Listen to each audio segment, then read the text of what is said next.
సరే నన్ను పెళ్లి చేసుకుంటూ చేసుకోవాలి.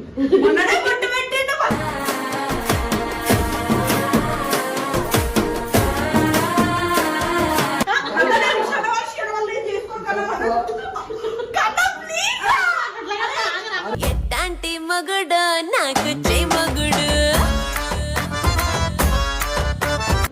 కన్నా వద్దు కానీ ఇగో అక్క మౌనిక నాకేం లేదు.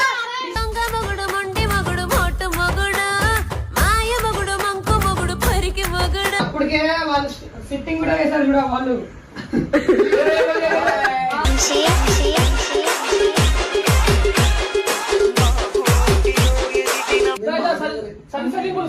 నిజంగా పెళ్లి అయిపోతుంది.